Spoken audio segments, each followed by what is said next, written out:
G'day and welcome back. I've got some drone regulation stuff, so I put on the appropriate headwear. Right, talking rules, talking regulations, and we're talking about you, Australia. Your rules have changed, did you know? I suspect a lot of people in Australia don't realise that their drone rules have changed. Not a lot, but they've changed a little bit.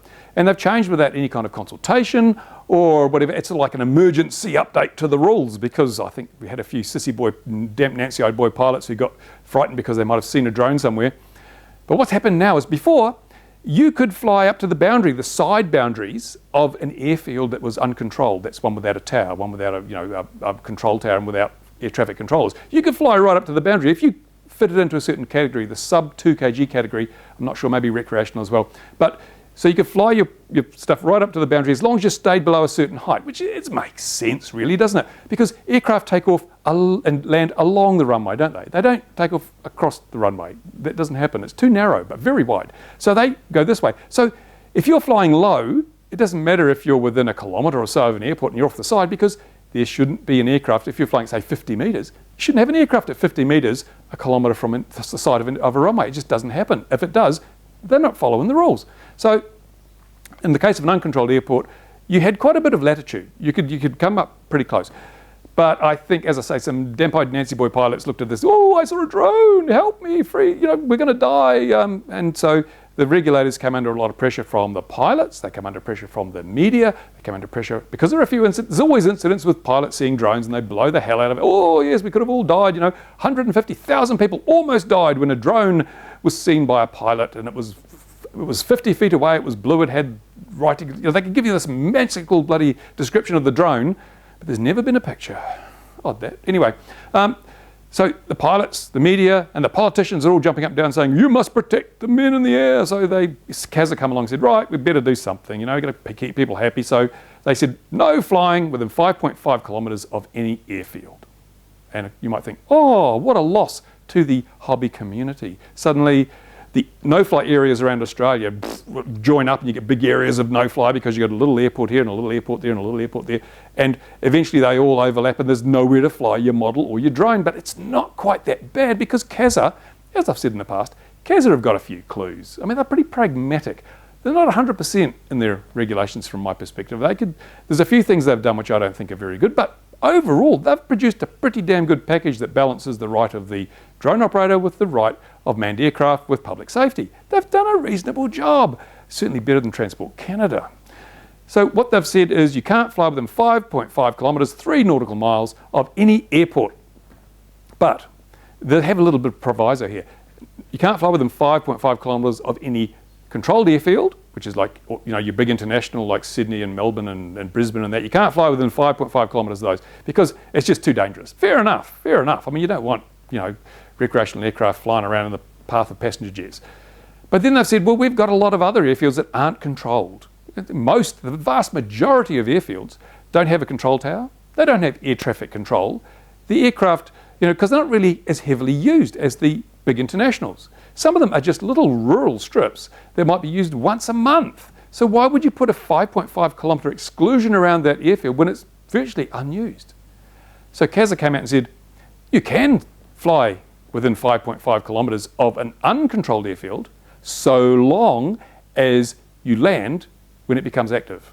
And what's become active mean? Well, it means an aircraft is going to land or take off from that airfield. Oh, that's so simple. Because if there's no aircraft in the air, there's no risk to anyone flying your drone, is there? If there's no aircraft up there, then your drone can't hit an aircraft. And as I say, some of these airfields are small and very rarely used, so there's no harm in letting people fly their drones within 5.5 kilometres of them, because there's nothing to hit. There's no planes up there. But if a plane does come along, then you've got to land. That's the rule. Oh, it's a good rule. It's the rule I've lived by myself when I've been flying around here, which is the whole area is within, cooey of airfields and helipads.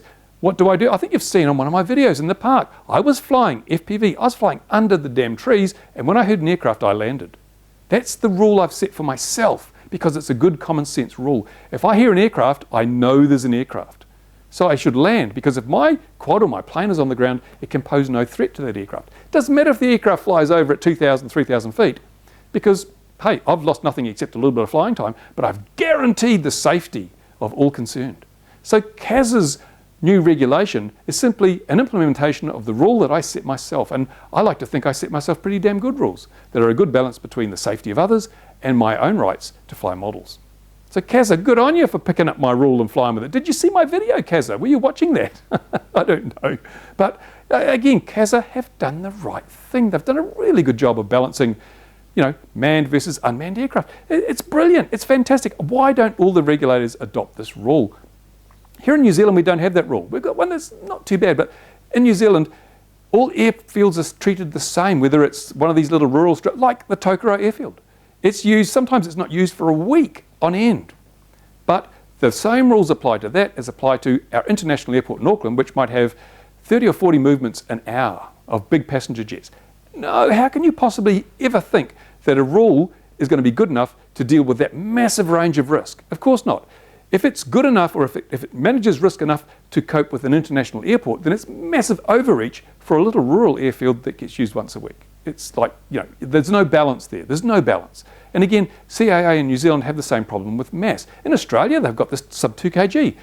CASA have worked out that if something weighs under 2 kilograms, it's nowhere near as much of a threat to personal property as a 20 kilogram octocopter with a massive, great cinematography camera on it, right? So they've said, yeah, 2 kgs and below, we can make the rules a little less stringent for them because they're not the risk. Here in New Zealand, I don't think I've got it here, but whether you're flying a Cheerson CX-10 or a 14.9 kilogram octocopter, the same rules apply. There's no difference. There's no allowance for the actual risk that the craft itself poses. It's the same risk from 0 to 14.99 kilograms. And that again, if the rules are suitable for 14.99 kilograms, they're massive overreach for a child's toy.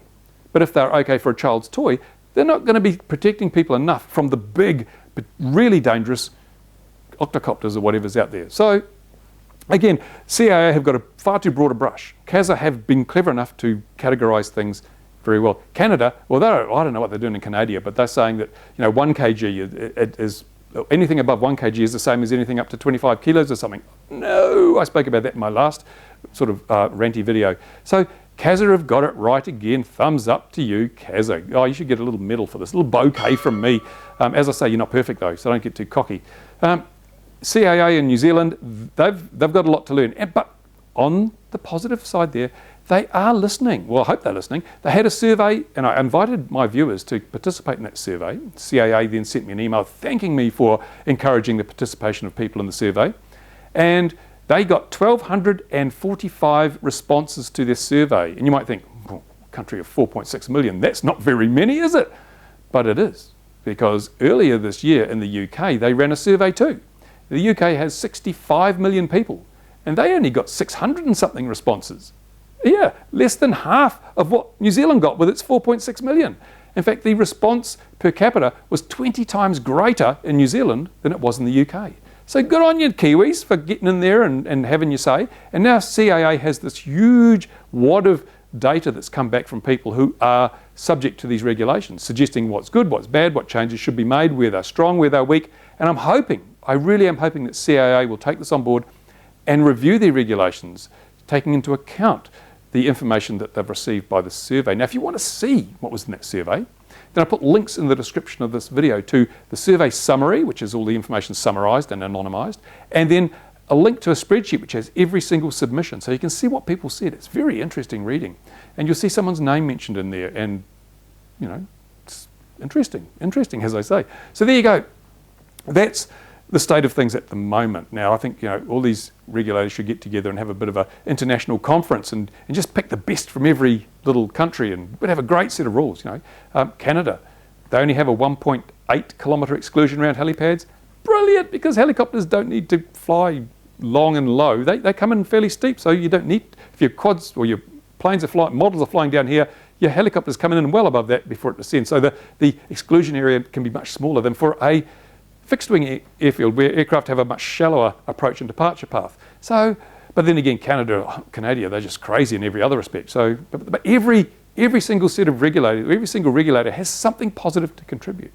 So what I'd like you to do is, if you live in another country, or in any country, put the 3 best rules that your regulator has come up with. the 3 things that you think are pretty damn good about your regulations. Put them in the description and put the country you come from. And hopefully we'll be able to get together a set of rules from here, there and everywhere. Maybe we'll get a really good set of rules that are the best from every nation.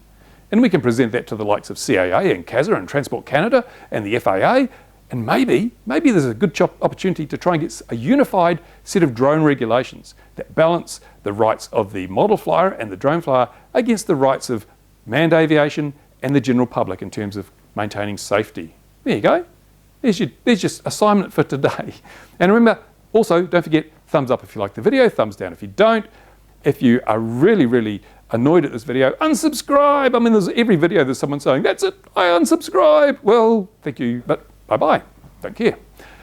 Because generally speaking, the audience who watch these videos are pretty damn switched on. They're pretty intelligent. I'm very, very proud to have an audience that puts a lot of thought, usually, into the comments they make, and hopefully the information I'm giving you is enabling you to be better informed. And there's going to be some more safety videos coming up, but they won't be boring, trust me.